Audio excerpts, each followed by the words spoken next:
Podróżowanie autobusami w Bangkoku to nie lada frajda. Wehikuły czasu dosłownie.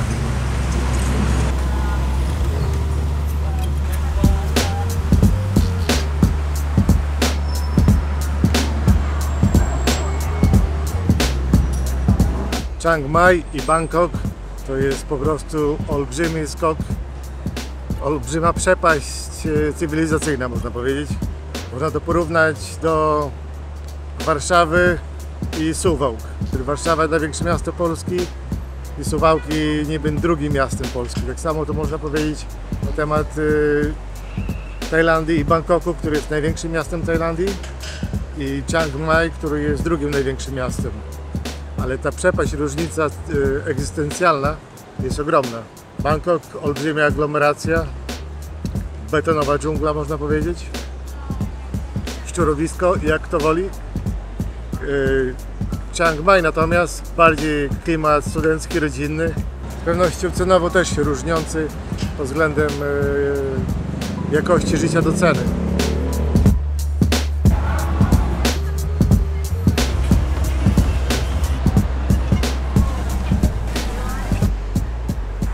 Metro w Bangkoku jest fajne, przyjemnie się podróżuje, tylko pamiętajcie, żeby mieć ze sobą właśnie, jak podróżujecie, jakąś cienką ortolinową kurtkę, którą łatwo spakować do jakiegoś plecaczka, czy nawet do nerki możecie spakować łatwo, ponieważ będziecie jechać gdziekolwiek będziecie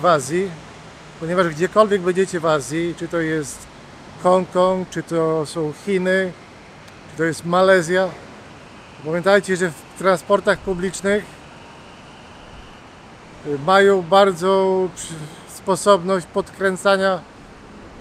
podkręcania klimatyzacji do temperatury prawie chłodni. Teraz było może, nie wiem, 10 stopni w tym pociągu, także wchodząc z gorącego, nieprzyzwyczajony organizm, przepocony, normalnie w 5 minut i można mieć po wakacjach.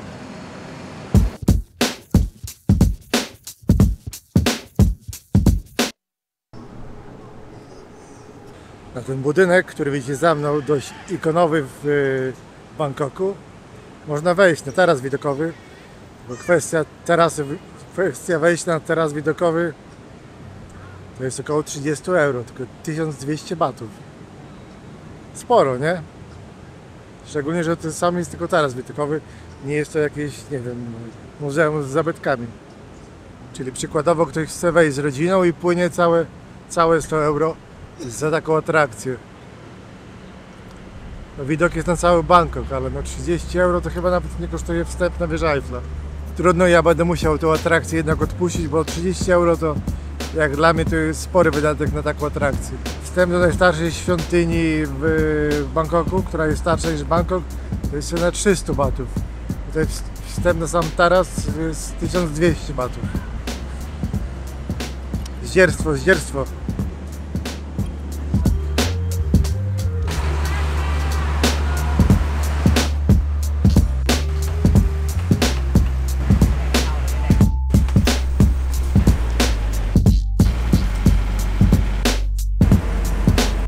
Podróż autobusem po Bangkoku nie należy do najciekawszych przeżyć, szczególnie nocą, gdzie jest mnóstwo trafiku, czyli tak zwane korki. Ale to i nawet skuterem ciężko było się przedrzeć. Problem w tym, że dzielnica, w której ja się zatrzymałem, nie ma stacji metra. Stacja metra jest dość w sumie w dalszym rejonie.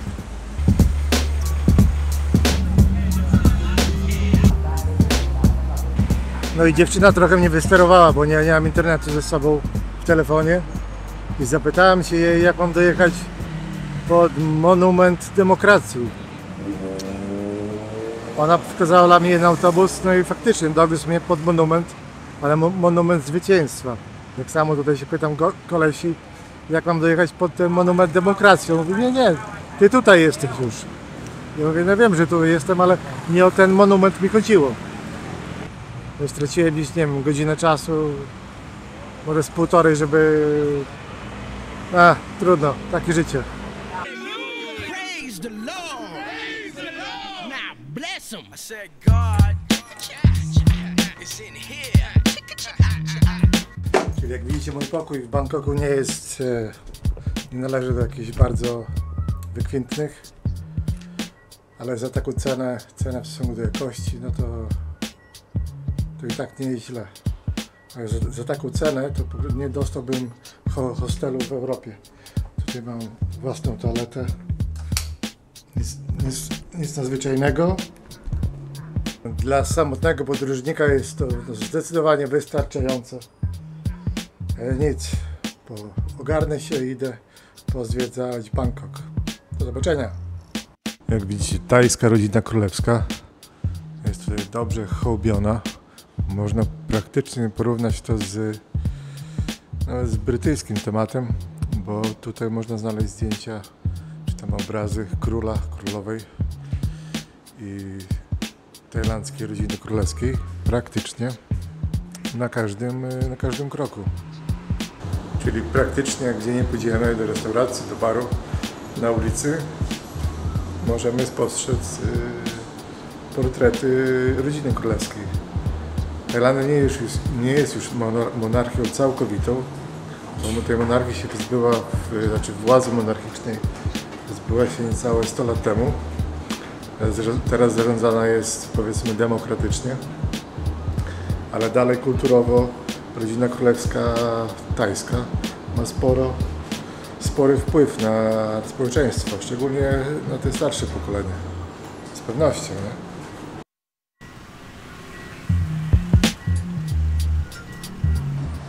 Doszedłem do restauracji lokalnej zjeść jako pewien priorytet przed zwiedzaniem miasta. Ja w Bangkoku byłem już kiedyś dawno temu, bardzo dawno temu, 20 lat temu, tak? Także część Bangkoku mam już pewnie odhaczoną, aczkolwiek w przeciągu 20 lat wiele się zmieniło i Bangkok się każde inne miasto rozbudował.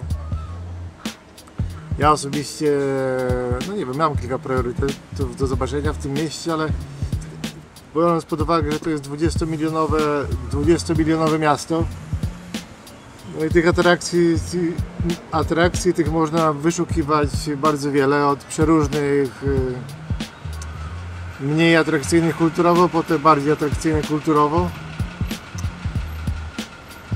Ja bez spiny będę starał się zwiedzić to, co mogę zobaczyć w przeciągu tych kilka dni, będąc tutaj w Bangkoku, a resztę sobie zostawię na następny czas, bo jak wiecie, czy jak zawsze wspominam, nie wszystko można zobaczyć za jednym razem. Warto sobie niektóre rzeczy zostawiać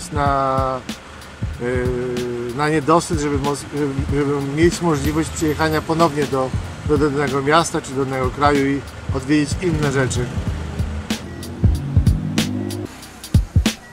Zielone curry z omletem na ryżu. Tak wyglądają tajskie pieniądze, tajskie baty. Czyli ja za ten posiłek zapłacę niecałe 80 batów. Oczywiście można zjeść taki sam posiłek za 280. Wszystko w zależności gdzie się człowiek stołuje i dlatego Tajlandia jeszcze jest, można relatywnie tanio podróżować w Tajlandii ze względu na to, że są miejsca, w których można na przykład na wielkim budżecie, niekoniecznie ze złą jakością, spędzić wakacje. Widzicie asortymenty monarchiczne możecie kupić praktycznie na każdej ulicy. Czyli ta kultura tutaj kwitnie. Można powiedzieć, że chyba podobnie jak w Wielkiej Brytanii. Na tej zasadzie, że ta monarchia jest ciągle jeszcze tak bardzo hołbiona i szanowana przez społeczeństwo, nie? Oraz darowiznami dla Buddy. W świątyniach buddyjskich to się składa jako ofiara dla Buddy, z tego co zrozumiałem oczywiście. dzisiaj, żeby nie utkwić w poczekalniach autobusowych, korzystałem z taksówki. I wiecie co, jest to praktycznie tańsza rzecz niż skorzystanie z tuk-tuka, bo za przejazd od hotelu do parku, do którego teraz zmierzam, w taksówce zapłacę 100 batów. Za ten sam dystans, jak musiałem pojechać tuk-tukiem, który jest bardziej turystyczny, musiałbym zapłacić, nie wiem, za 400. Podajcie to siłownię lokalną. Praktycznie rzecz biorąc, to nawet sprawia to lepszy efekt finalny, czyli takie umocowanie takiego koła czy opony na ławeczce, niżeli te takie kurde maszyny, które są obecnie wplatane przez wszystkie niby miasta z funduszów Unii Europejskiej, które powstają, ale nie mają zero funkcjonalności. To może to nie wygląda za najlepiej, ale przynajmniej jest jakaś funkcjonalność, nie? Klimatowe hankle do boksowania opony. Czyli siłownia jak najbardziej funkcjonalna w porównaniu do tych siłowni, które są budowane z funduszy Unii Europejskiej często. Postawiono zwykłe jakieś takie atrapy, które nie wiadomo co z nimi robić, czy na nich czy na to się trzeba patrzeć jak na rzeźbę jakąś współczesną, czy funkcjonalne, bo ja w większości siłowni, które są budowane w Polsce, ale nie tylko, bo widziałem ich we Francji i w innych krajach, no to po prostu są niefunkcjonalne. No. I ktoś wciska ludziom kit po prostu. To już zwykły mechanizm taki, ale przystosowany do tego, do outdoor, czyli do używania na powietrzu. Jest też i kot, który odpoczywa, ale kolego, nie śpimy, trenujemy. Nawet jest lusterko, jeżeli lubicie się przeglądać w lusterkach.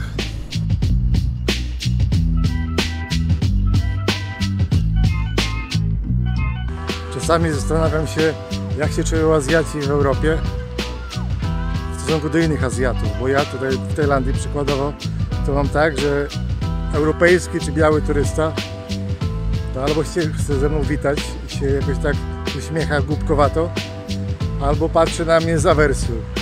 I nie wiem o co chodzi.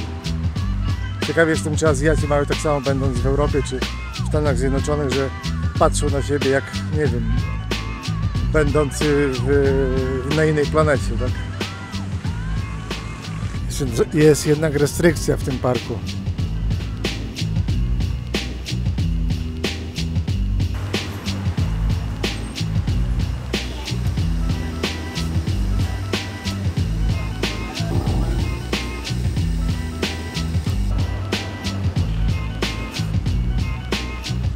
The pressure, I take drastic measures. The sex on my mind and the reflector on my dresser. Bills to the AM, I'm gonna pay him. I can pack a 9, play the guy, don't really play him. I'm just waiting for the Libra. Judging, don't you see one? Real nigga here, I ain't got time for no breather. Inhale my doobie.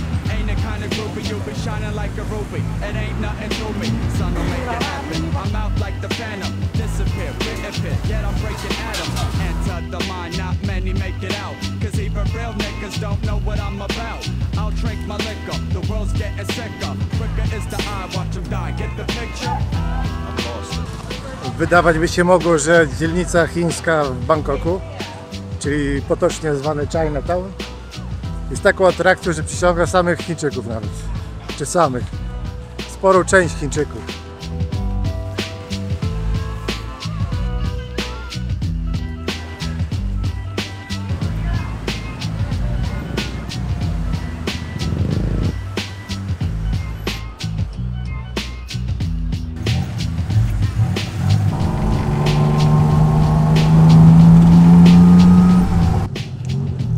Jazda tuk-tukiem jest jednak w Bangkoku najatrakcyjniejsza turystycznie.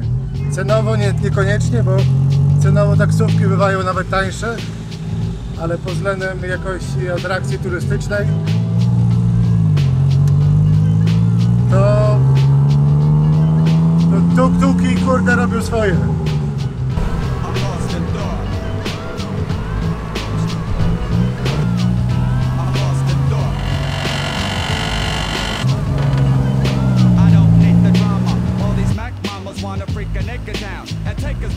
Czyli mój suwenir z Tajlandii, Darth Vader, ale to nie jest aż tak bardzo Darth Vader,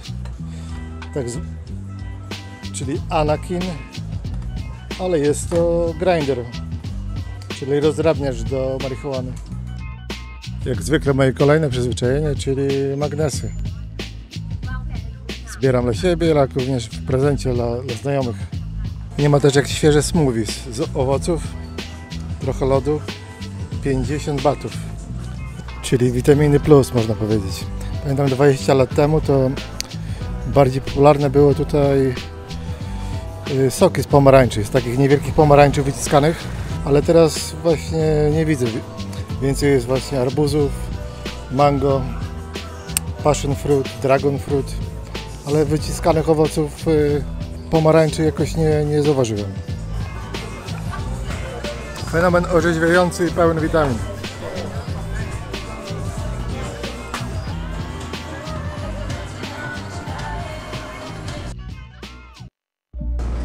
Kończę swój 4-dniowy pobyt w Bangkoku. Czuję ogromny niedosyt, ale to pozytywnie pod względem tego, że mam pretekst, żeby tutaj wrócić ponownie w jakimś tam upływie czasu. Teraz jeden dzień lecę na Phuket, mam tam nocleg i jutro wylatuję już do Europy przez Pekin, w którym spędzę 11 godzin. Mam nadzieję, że jeszcze uda mi się coś nakręcić w Pekinie. Byłem wczoraj na Khao San Road, imprezownia bardzo wielka. Szczerze powiedziawszy, 20 lat temu nie widziałem tyle klubów nocnych. W ogóle się trochę to zmieniło. Na pewno unikatowe miejsce nie tylko na Bangkok, ale na cały świat. Zmierzam na lotnisko i do zobaczenia w Chinach.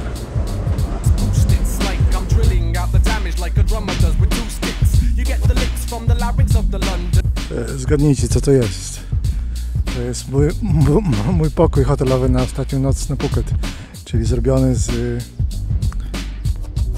atrapy jakiegoś samochodu czy autobusu. No i cygański raj jakby nie było, nie? Widok natomiast jest taki. Tych autobusów tutaj jest kilka. Mój jest ten niebieskawy. Tam dalej się ciągnął aż. Część resortu zabudowanego z basenem. Tutaj nie wiem, czy widać za tymi drzewami, a tam dalej już Phuket. Znaczy wybrzeże Karon. Ogólnie cenowo to nie był ogromny skok pomiędzy tymi noclegami w tych autobusach, a noclegiem w hotelu. Jakbym zostawał tutaj na dłużej, na tydzień czasu przykładowo, czy na 5 dni, to z pewnością bym skorzystał z noclegu w zabudowanym hotelu, gdzie jest tak troszkę bardziej cywilizowanie, że tak powiem. Z racji tego, że zostaję tutaj tylko na jedną noc, bo dzisiaj nocuję i jutro o 19 wylatuję już do Szanghaju. Do Pekinu i z Pekinu do Kopenhagi. Także na jedną noc zdecydowanie atrakcja.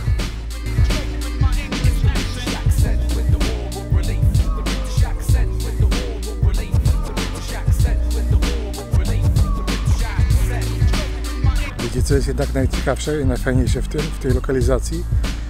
To jest to, że tutaj na wzgórzu już jest dżungla, czyli porośnięte drzewami, palmami i tak dalej, zalesienia, i w nocy to będzie niesamowity dźwięk. Kto nigdy nie doświadczył dżungli, czy odgłosów dżungli, nie mówię o miejskiej dżungli, tylko o takiej dżungli typowej, czy lasu tropikalnego, czy lasu innego, no to jest naprawdę niesamowite doświadczenie. Ma się doświadczenie, jakby wszystko po prostu żyło. Pokój wygląda tak, czyli to jest jeden barak podzielony na dwa apartamenty. Jak widzicie, zwykłe łóżko, łazienka z prysznicem, lodóweczka, w tym woda, jest nawet czajnik, bo czajnika ostatnio nie miałem w tym, kilka herbat, kilka kaw, nawet telewizor jest. Czyli mimo tego, że czuję się trochę jak w cygańskim raju, mieszkając w baraku takim, ale jak na jedną noc to jest więcej niż potrzeba. Biorąc pod uwagę całe okoliczności przyrody tutaj, czyli dżungla, palmy, małp nie ma niestety, oprócz mnie. Jedynej ludzkiej małpy, to innej tutaj nie ma. Także moje odwiedziny do Tajlandii się udały, jak na chwilę obecną. Fajnie było tu przyjechać po 20 latach. Zdecydowanie odmienne doświadczenie niż kraje europejskie. W ogóle Azja cała, nie? Ale po legalizacji marihuany w Tajlandii, z kraju bardzo restrykcyjnego, w bardzo liberalny, to jest prawie 360 stopni obrócenia świadomości, ogólnie pod względem aspektu traktowania marihuany jako środka leczniczego, a nie środka narkotycznego. Tajlandia, wielki plus dla Ciebie. Patrzcie, jaki widok mam z rana z baraku. Tam jest hotel, a tu jest dżungla. Fenomenalna. A tam za oknem Phuket. Jest to miejsce trochę oddalone od plaży, ale jest na pagórku i mogę Wam z całym sercem polecić, bo widoki, basen, no i same takie atrakcje jak mieszkanie w takim baraku na wakacjach za niewielką kwotę.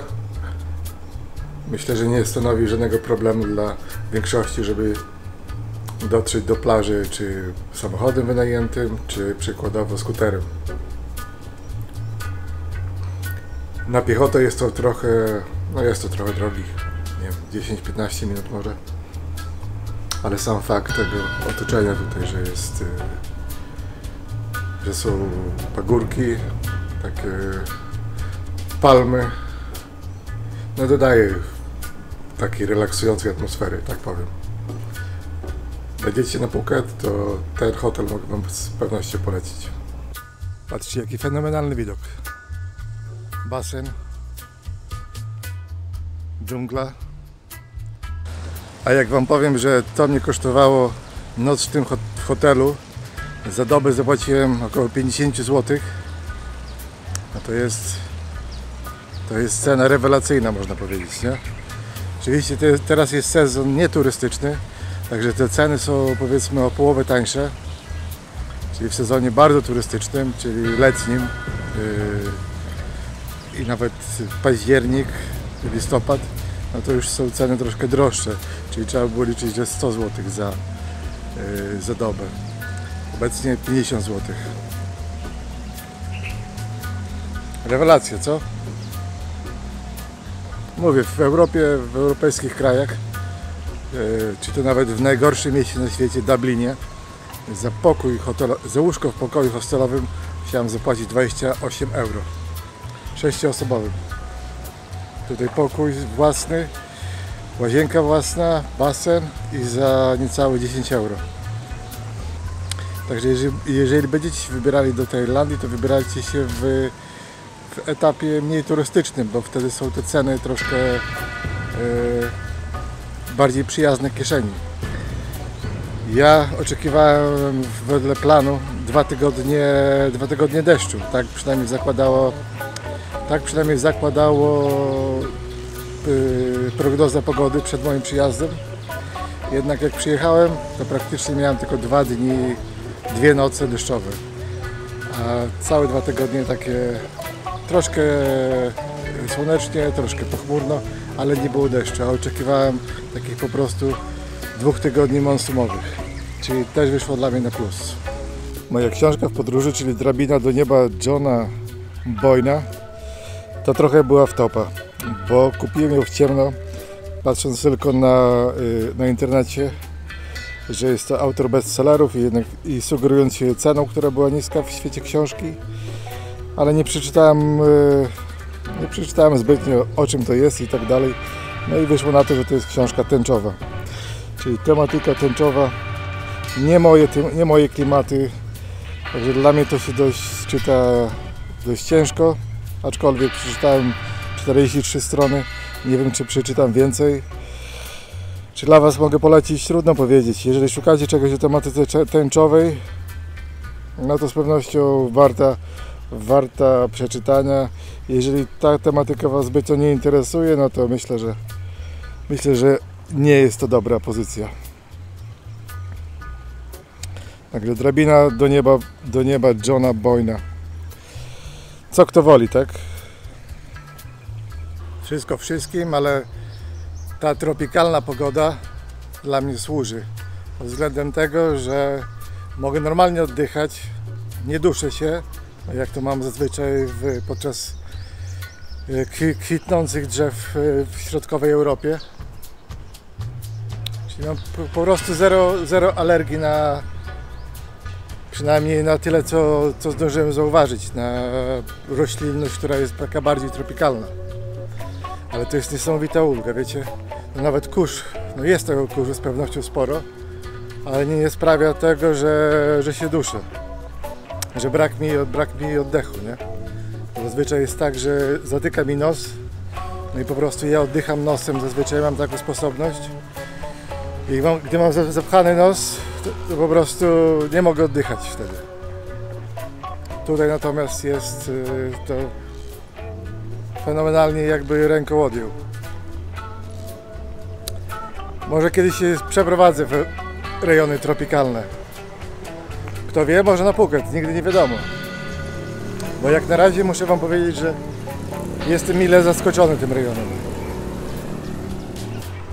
Co jednak jest na minus tego rejonu, to fakt taki, że poza ruchem drogowym, który jest nieobliczalny, jest tsunami, możliwość tsunami, czyli jak w Środkowej Ameryce możliwość tajfunów i orkanów tak zwanych, tak tutaj tsunami. Z tego, co się dowiedziałem, teraz pytałem kobiety, to tsunami w tej części wyspy, w Caron, nie było aż tak dotkliwe, bo było to zarazem raptem 100 metrów czy tam 200 metrów od plaży.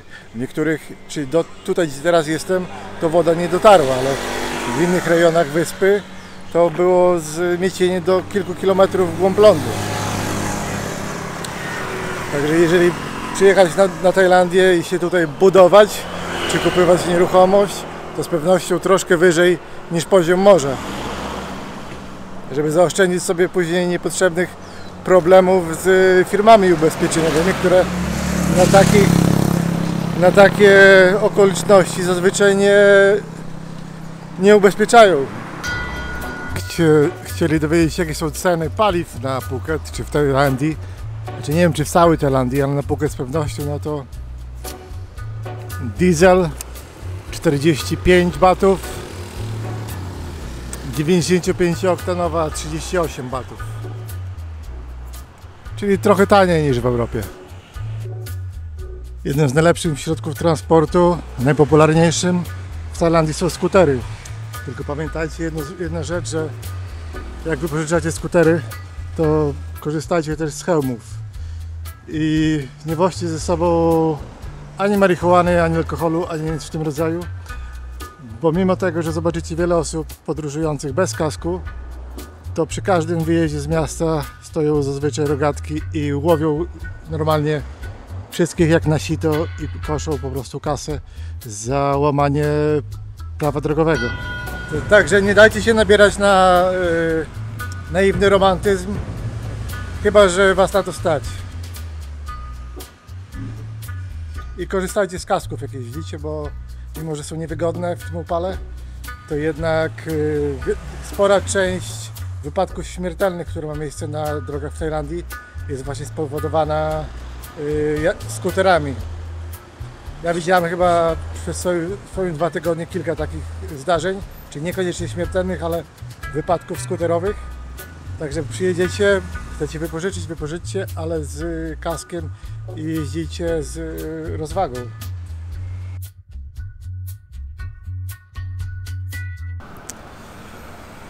Utknąłem na lotnisku w Pekinie. Praktycznie rzecz biorąc, miałem jechać do centrum Pekinu, zwiedzić trochę, znaczy byłem już dawno temu, dekadę temu byłem w Chinach, ale z racji tego, że mam kilkunastu godzin postój w przelocie do Kopenhagi, myślałem, że zwiedzę jeszcze ponownie Pekin. Kwestia tak była taka, że pierwszy transport z lotniska międzynarodowego do Pekinu, z lotniska międzynarodowego w Pekinie do centrum Pekinu był dopiero o 6 rano, co mnie trochę zdziwiło.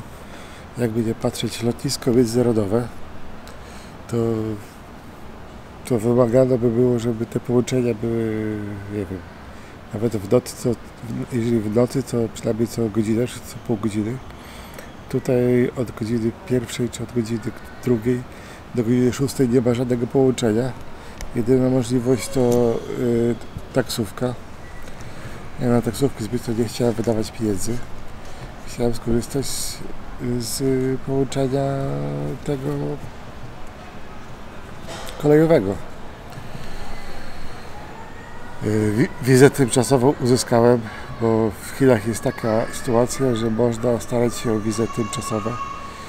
Czyli wizę tymczasową na zasadzie, jeżeli się jest tranzytem, to można w danym obrębie czy miasta uzyskać wizę do chyba 72 godzin, czyli do 3 dni.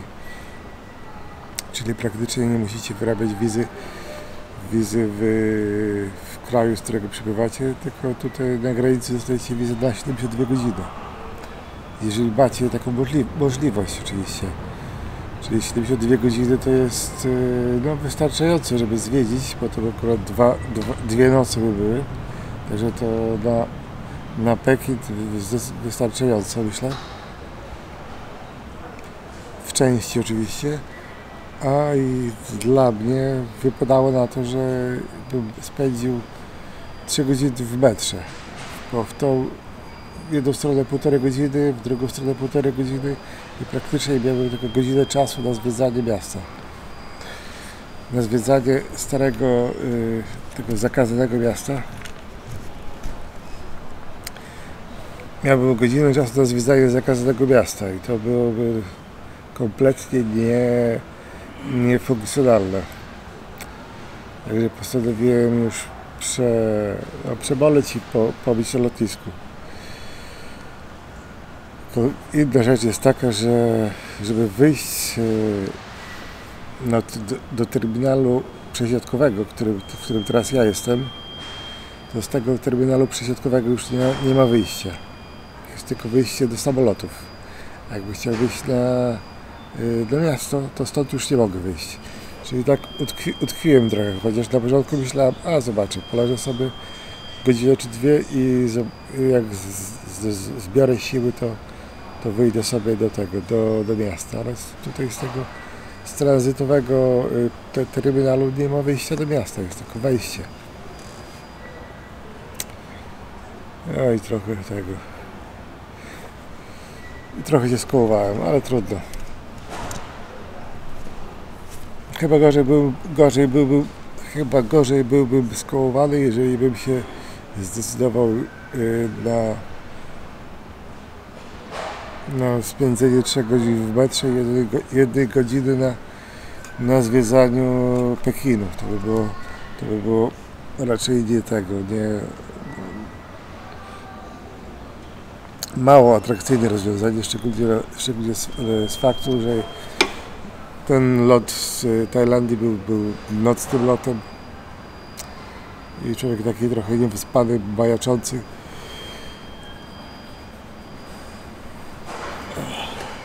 No i nic, innym razem. Fotele są w miarę wygodne.